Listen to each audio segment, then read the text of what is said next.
இரக்கம், இறையுணர்வு, பிறருக்கு உதவுதல், மக்களின் நலன் பேணுதல் என்று பொற்காலமாக இருந்திருக்கிறது ராஜேந்திர சோழனின் ஆட்சி. கங்கை வெற்றியின் நினைவாக 1023 தமிழர்களின் பெருமையாக கட்டி எழுப்பியதுதான் கங்கை கொண்ட சோழபுரம். தந்தை முதலாம் ராஜராஜன் தஞ்சாவூரில் கட்டியது போன்று அதைவிட பெரியதாகவே கங்கை கொண்ட சோழபுரத்தில் பெருவுடையார் கோயிலை கட்டினார் ராஜேந்திர சோழன். தஞ்சாவூர் பெரிய கோயில் அமைப்பில் இந்த கோயில் கட்டப்பட்டிருந்தாலும் இது பல வகையிலும் மாறுபட்டது. தஞ்சை கோயில் விமானம் 4 பக்கங்களை கொண்டது. இந்த கோயிலோ 8 பக்கங்களோடு நளினத்தோடு அமைக்கப்பட்ட விமானம் கொண்டது. கிழக்கு நுழைவு வாயிலில் பெரிய நந்தி பகவான், பிரம்மாண்டமான மூலமூர்த்திகள், ஒரே கல்லில் தாமரை பூ வடிவில் வான சாஸ்திர முறைப்படி வெகு அழகாக செதுக்கப்பட்ட நவகிரகங்கள், 60 அடி சுற்றளவில் 13.5 அடி உயரத்தில் ஒரே கல்லில் வடிவமைக்கப்பட்ட லிங்கம்.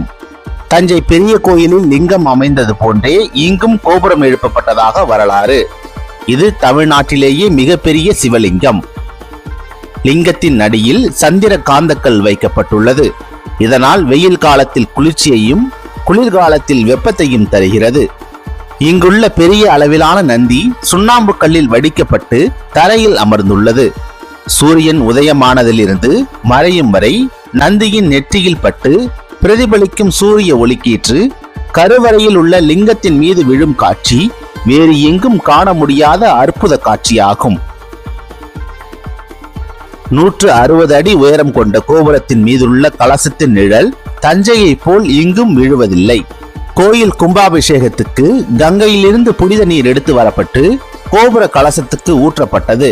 கும்பாபிஷேகம் செய்யும் புனித நீரை கோயிலுக்கு உள்ளேயே கிணறு வெட்ட செய்து அந்த புனித நீர் அங்கு வந்து சேரும்படி நேர்த்தியாக ஏற்பாடு செய்யப்பட்டுள்ளது.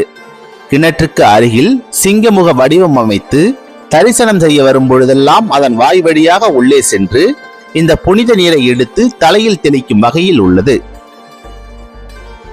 இங்குள்ள அம்மன் பெரிய நாயகி பெயருக்கு ஏற்றாற்போல் பெரிய உருவத்தில் அம்மன் சிலை. வலது பக்கத்தில் 20 கைகள் ஆயுதங்கள் தாங்கி புன் சிரிப்புடனும் காணப்படும் துர்க்கை அம்மன் சிலை.